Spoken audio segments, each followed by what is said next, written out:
The Elusive Alibi. Hello, I'm Jay Nichol of Nichol Investigations, and this is Ontario Cold Cases, Canada's true crime podcast. Fictional episode of Whodunit Wednesdays. Go back to the golden era of detective fiction and enjoy stories in the tradition of the greats of writing, from Agatha Christie to Raymond Chandler to John Creasey. These are short stories I hope you enjoy.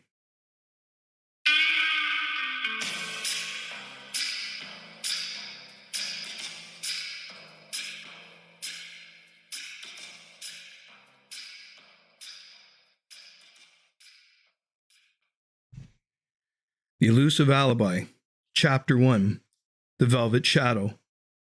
The fog was thick, rolling in from the Thames, muffling the sounds of the city. The soft echo of footsteps on cobblestones was the only sign of life in the quiet streets of Soho. Chief Inspector Roger West, known to his colleagues as Handsome West, stepped out of his office at Scotland Yard, his thoughts preoccupied with a case that had been troubling him for weeks. A series of burglaries had plagued the wealthier districts of London, the culprit elusive as a shadow, leaving behind no trace but for a single clue at each scene, a playing card. The press had dubbed the unknown thief the Velvet Shadow for his smooth, almost aristocratic methods. But what troubled West most was not the thefts themselves, but the growing suspicion that they were a mere prelude to something far more sinister. As West walked towards his car, a young constable approached, his face pale beneath the street lamp's glow. "Chief Inspector, there's been a murder in Mayfair.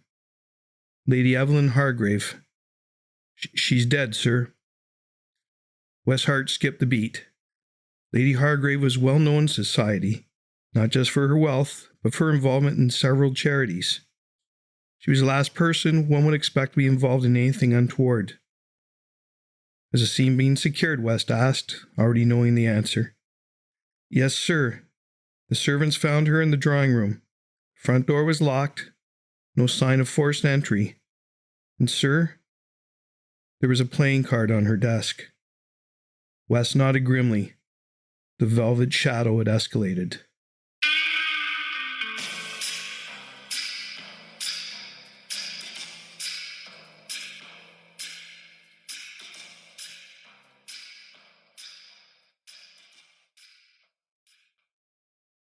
Chapter 2, The Web Titans.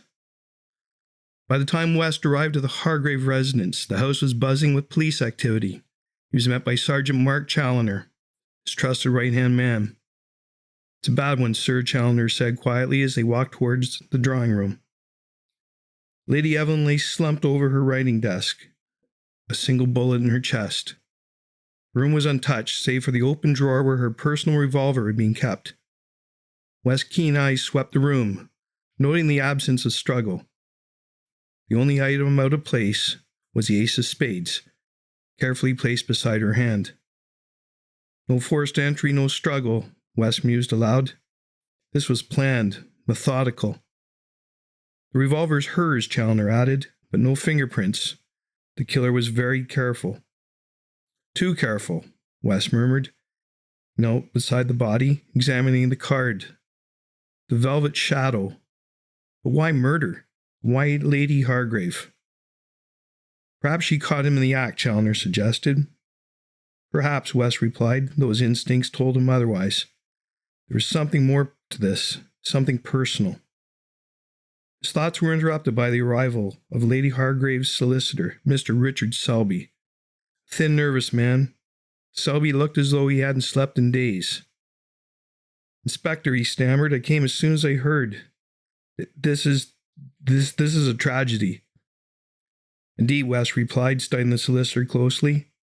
"Did Lady Hargrave have any enemies that you're aware of, Mr. Selby?" "Enemies? No, she was universally loved. But there was something odd.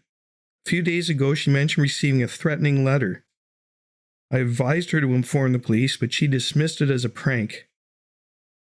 "Did she show you the letter?" "No, she merely mentioned it in passing. I thought nothing about it at the time." West filed the information away. What was Lady Hargrave working on? Any recent changes to her will? or other legal matters. Selby hesitated. She was in the process of amending her will. She planned to leave a significant portion of her estate to a new beneficiary, but she hadn't disclosed who. West nodded, his suspicions deepening. I see. Thank you, Mr. Selby. Please stay in London. I may need to speak with you again. As the solicitor left, West turned to Chandler. Find out everything you can about Lady Hargrave's associates, especially anyone she might have confided in, and check her financials. I want to know who stood to gain from her death.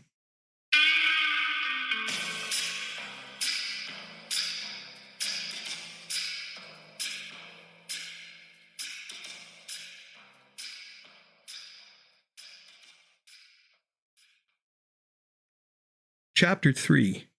Shadows of the Past. Over the next few days, West's team delved into Lady Hargrave's life, uncovering a web of secrets and lies. Despite her outwardly charitable persona, it became clear that Lady Hargrave had made powerful enemies. Her investments in questionable ventures had ruined several families, and her ruthless business tactics had earned her more than a few grudges. The investigation took an unexpected turn when West received a call from a reporter at the London Gazette. We've got a tip for you, Chief Inspector, the voice on the other end said. A man named Henry Trent claims he saw Lady Hargrave arguing with someone the night before her murder. A tall man, well-dressed, with a distinctive scar in his cheek. West's pulse quickened. Where can I find this Henry Trent? He's staying at the King's Arms in Whitechapel. But you better hurry. Word is he's leaving town. West and Chandler raced to Whitechapel. They were too late. Trent had checked out, leaving behind only a hastily scribbled note. The man with the scar isn't who he seems. Beware the velvet shadow. West pocketed the note, his mind racing. The man with the scar. He had a feeling that this was the key to unraveling the mystery. But who was he? Why had Lady Hargrave been arguing with him? The answer came unexpectedly in the form of a letter delivered to Scotland Yard. It was addressed to West, written in a precise, almost elegant hand. It read, Chief Inspector West, you are closer than you think, but beware.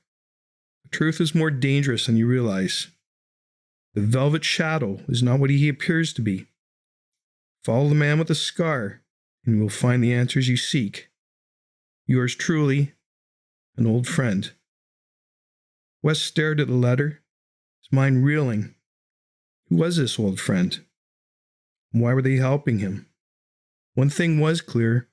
He was being led, but whether to the truth or into a trap, he couldn't yet tell. Up next, Chapter 4, The Final Gambit.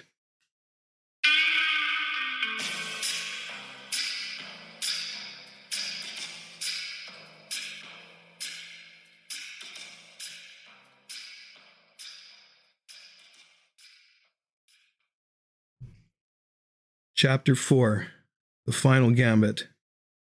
The investigation reached its climax when West received word that the man with the scar had been spotted at an abandoned warehouse on the outskirts of the city. Armed with the new information, West and his team surrounded the building, ready for a confrontation. Inside, they found a scene of chaos. The man with the scar was tied to a chair, beaten and bloodied. Standing over him, holding a revolver, was none other than Richard Selby, the solicitor.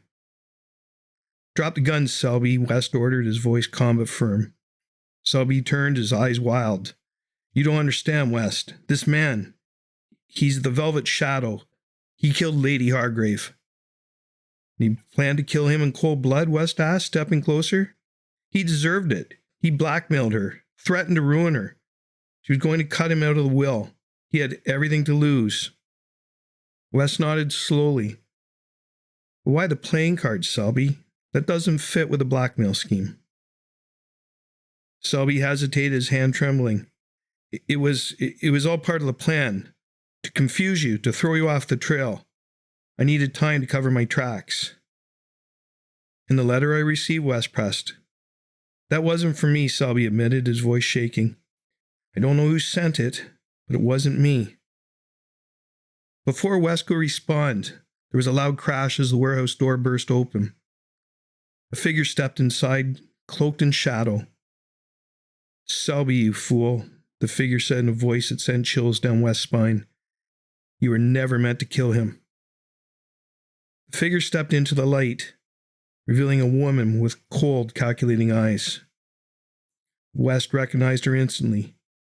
Lady Hargrave's former secretary, Mrs. Angela Marlowe. "Marlowe," West said, his voice low. "You're the Velvet Shadow." Marlowe smiled, a cruel twist to her lips. "Not quite, Chief Inspector. I merely orchestrated the game. Selby here, he was a true mastermind. He wanted Hargrave's fortune and used the Velvet Shadow as a convenient cover." "And the man with the scar?" West asked. "An accomplice," Marlowe replied, "but a loose end I was planning to tie up." West nodded to Chandler, who moved swiftly to disarm Selby and restrain Marlowe. "It's over," West said quietly. As police led the conspirators away, West stood in the warehouse, his mind piecing together the final details. The Velvet Shadow being a myth, clever ruse used by those seeking to mask their true intentions. In the end, it was greed and betrayal that led to Lady Hargrave's death. West knew the case would haunt him, as all such cases did. But for now, the streets of London were safe, and the Velvet Shadow was no more. Epilogue. The final piece. Back at Scotland Yard, West sat in his office, reading the note from his mysterious old friend once more. Something about it still nagged at him, a piece of the puzzle that didn't quite fit. A knock on the door interrupted his thoughts. It was Chandler, holding a small package. "It's just arrived for you, sir." West opened the package to find a single playing card, the ace. Thank you, and if you enjoy these videos and podcasts, please consider subscribing to Ontario Cold Cases, the podcast, available wherever you listen to your favorite podcasts.